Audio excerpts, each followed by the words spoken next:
But then came something that would forever change perception of the bomb. It started in the hospitals.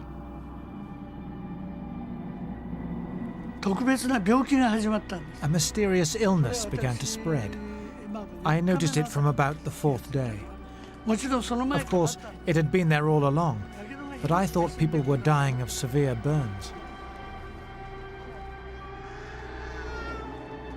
The woman who lost her children in the fires, Shige Hiratsuka, and her husband were amongst those affected. They lined my bed up next to my husband's and took his test first.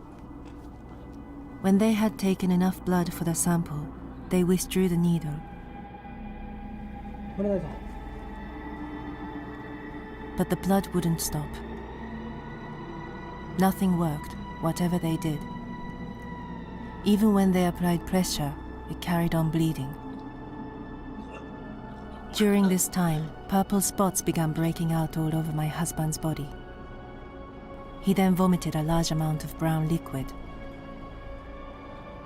Afterwards, he went limp and died an hour later. He had managed to survive that far, but then even he was taken away from me.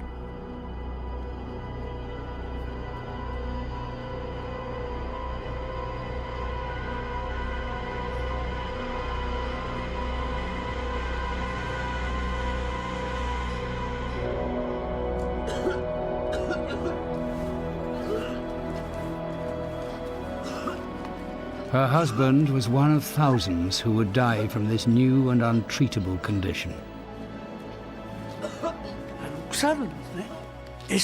They were rotting. It was necrosis. There were no white blood cells, so the blood had no power to fight against infection, and so suddenly the rotting set in. In the end, the hair would start to fall out. When you put your hand on the patient's head, tufts of hair would come away in your hand.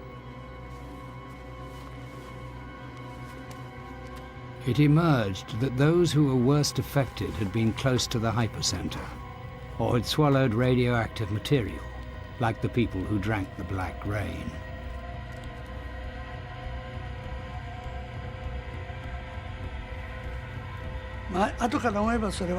In hindsight, we realized that it was radiation, but at that time we didn't know what it was.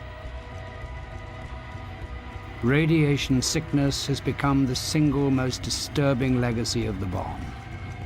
American scientists had always known the bomb would produce radiation, but the scale of the after effects came as a shocking surprise.